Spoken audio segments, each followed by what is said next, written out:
mama gara. Waktu ada pecah, ada main. Masa aku gimana? Kata telepon. Siti mam. Baay'een nama jeeqamu keessi namaa gammachuun qabu. Egaa caaltuu fi muktaar jirtuutti intalli halalee sun erga seentee caaltuu fi muktaar jidduutti gammachuun dhabame jechuudha.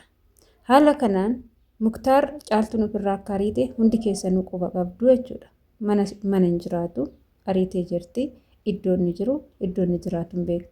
Haa ta'uti garuu haadha manaa isaatii dhukkubsattee yoo dhaga'u gaafachuu dhufe garuu caaltuun simachuu hin dandeenye isaatii kanatti keessi ishii eeyyamamaa hin taane kun immoo shamarma hunda odoo ana ta'e namni tokko akkana abbaa manaa kiyya wajjin osoo hin jiraadhu abbaan manaa kiyya osoo hin beekin dubartii biraa wajjin yoo jiraatee arge maaltu natti dhaga'ama jedhanii bakka ofii buusanii ilaaluudha waan kana. Egaa nagaalleen daganne ashama harka fuunee kabajamtootaa fi daawwattoota hordoftoota keenya nageenyi koo kan jaalalaa fi kabajaa bakkaa fi lafa jirtanitti isiniif haa baay'atu anis obboleettiin keessan nagaa fayyaa kootidha. Egaa warroonni caaltuuf muktaar jaalattanii jechuudha. Ani jara kana baay'een jaaladha. Dhugumatti muktaar immoo yemanittan isa beeka. Jechuudha gallaan immoo intala dubumbushee kana wajjin bultii ijaarrachuu isaattis baay'ee gammadaa turre jechuudha. Haa ta'uti garuu gizee tokko jireenya namaa keessa wanti seenu ni jira. Jireenyi namaa hir'ina hin dhabu dhiira waan dubartii san qalbiidhaan jaalatee osoo hin taane ofishiitii akka inni jaalatu gootee qalbii hatte dhiirri immoo ni hatama. Dhiirri ni dogongora dhugaa dubartii biratti of kukkuultu biratti of amma shaallaltu biratti bakka anuma jira jettee bakka inni jettu dhiirri tasa hin dogongora. Dogongorsiisuu dandeessi jechuudha. Garuu haa ta'uti immoo akka caaltuun jechaartutti osoo hin beekin waggaa tokko guutuu dhossaa wajjin jiraatte jechaarti. Dubbiin kun dhugaa ta'es soba ta'es yoo beekuu baanne haati manaa erga akkana jettee dhugaa ta'uu danda'a. Sobas ta'uu danda'a hin beekamu jechuudha. Haa ta'uti garuu amma muktaar gaafachuu gizee ishee bira dhufu isheen eeyyamamtuu taatee simachaa hin jirtu. Gara tokkoon innis garaa na nyaate na marare gara tokkoon isheenis na mararte. Garuu ani dhugaa kan qabu caaltuudha jedhee tanan fudhadha. Sababbiin isaa inni erga bultii godhate dhiirri tokko erga bultii godhate bultii isaa san kabachiifachuu qaba. Jireenya isaa saniif carraaquu qaba malee dubartii biraa ala keessa ilaaluu qaba hin jedhuani. Maaliif kan mana jirtus kan fuudhee jala jirtus dubartiidhuma jechuudha. Dubartiin dubartiidhuma. Wanti hundumtuu dubartii biraa wajjinis wanta adda ta'e tokkollee hin qabu. Wanta dubartii taan bira dhaqee argatu hunda haadha manaa isaarraallee argachuu danda'a jedhee nani kanan murteessu jechuudha. Innaa kanaafuu dubartiin immoo nama jaalannaan onnee guutuudhaan nama jaalatti. Caaltuun immoo erga abbaa manaa ishii ta'e onnee guutuudhaan simattee jaalattee itti gizeessan jaalattee humnaan fuudhee hundi keenya beekna. Garuu haa ta'u amma humnaan na fuudhe jettee hin dinne seera ishii gaa'ela ishii erga xumurtee jireenya ishii wajjin eegalteerti jechuudha. Erga kana ta'e immoo ilmoonis jidduu isaaniitti taatee jirti. Ilmoos deesseefii jirti. Yaani walumaa galatti wanta dubartii biraa irraa argatu guutumatti haadha manaasaarra ni argata jechuukooti. Kana jechuun immoo wanti kun haala kanaan yoo babal'achaa kan deemu ta'e qaldii malee jechuudha. Namoonni miidiyaa ilaalu wantoonni miidiyaa irratti ta'an kun boru lafarrattis nu miidhuu danda'a. Dhaloonni ammaa hundumtuu miidiyaa fayyadamu baay'inaan jechuudha. Yeroo waan akkanaa kana argan kan biraa birallee deemu salphachuu danda'a. Shamarri ammaa dhugaatiin hin jedha shamarri ammaa baay'ee tabalaashoftee jirti. Dhiiruma haadha manaa qabu dhiiruma bultii qabu bakka bultii namaa diigumaafi jechuudha kan deeman. Bultii jechuun immoo salphaatti isin ijaaramu salphaatti isin dhufu jechuudha.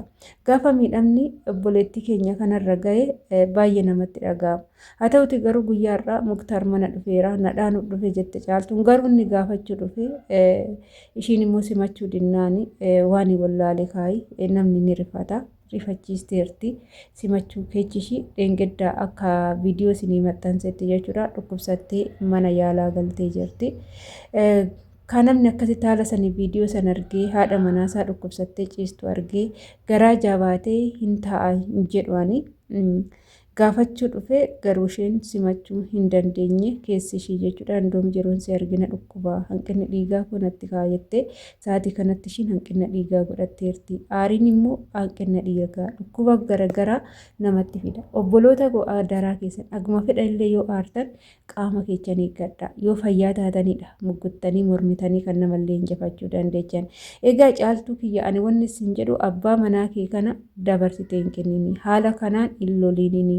Yoo haala kanaan lolteen inni aaree ni deema jechuudha. Yoo deeme intalatti isa wajjin jireenya uumachuu danda'a.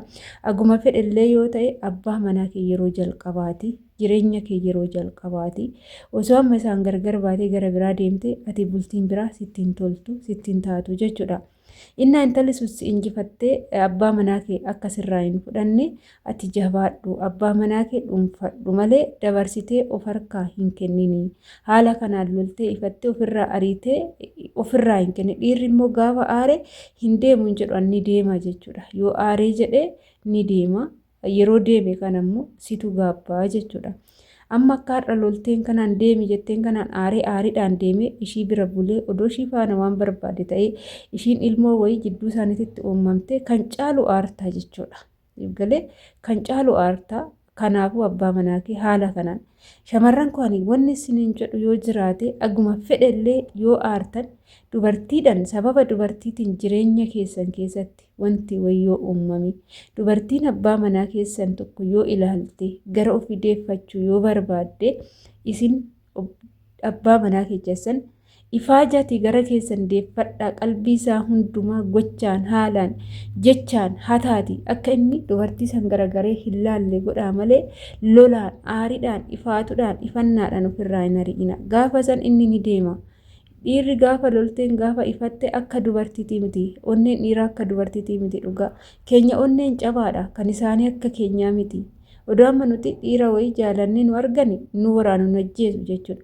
Nuti immoo humna qabaannee dhiiraa tokko dubartii tokko wajjin yoo argine ajjeesuu kan waraanuu hin dandeenyu seerris nuuf hin eeyyamu. Isaanii jalqaba waaqni eeyyameef dubartii biraa bira soo deeman rakkoo hin qabu garuu immoo nuuf rakkoodha jechuudha. Kanaaf nuti abbaa manaa keenya san jabaannee haala ittiin qabannu baruu qabna malee dabarsinee kennuu hin qabnu. Asumarraan haadhoo koo wanni isin jedhu abbaa manaa kee dabarsitee hin kennini. Aarii waan nama gootu hundi keenya hin beekna. Amma ati sa'aatii kanarratti waan gootu hin beektu. Aarii guddaa keessa jirta. Waan barbaadde yoo goote waan sitti dhagaamuu miti jechuudha. Sa'aatii kanatti sa'aatii aariirra jirtu kanatti wanta balleechaa jirtu sitti hin fakkaatu. Wanti aariidhaan gootu, wanti aariidhaan loltu.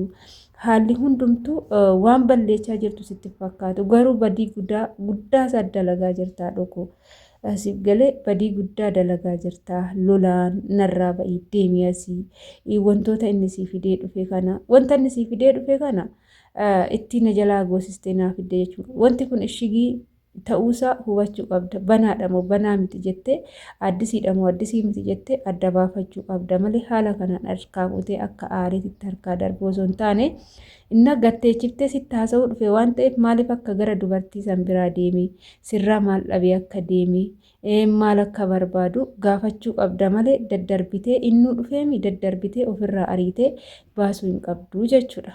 Galee bakka kanatti xiqqoo dogongorteerta. Maaliif akka inni dhufeeyyuu dhaggeeffachuu qabda. Dubartii san biratti maaliif akka deeme dhaggeeffachuu qabda. Erga ishii wajjin jiraachuu eegalee agam akka ta'es isarraa dhaggeeffachuu qabda malee argitee maaf waggaa tokko wajjin jiraatan jechuun hin qabdu. Siin jedhaa haadhoo koo ani viidiyoo kiyyaa waan natti fakkaatee fi yaada natti fakkaateedha kanan isinii qoode.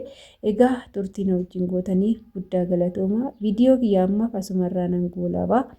Waan wajjin turtanii kolfaadhaa galatoomaa isiniin jechuun affeerraa kootii hanga viidiyoo biraatiin walitti deemtu turtii gaarii baay'ee.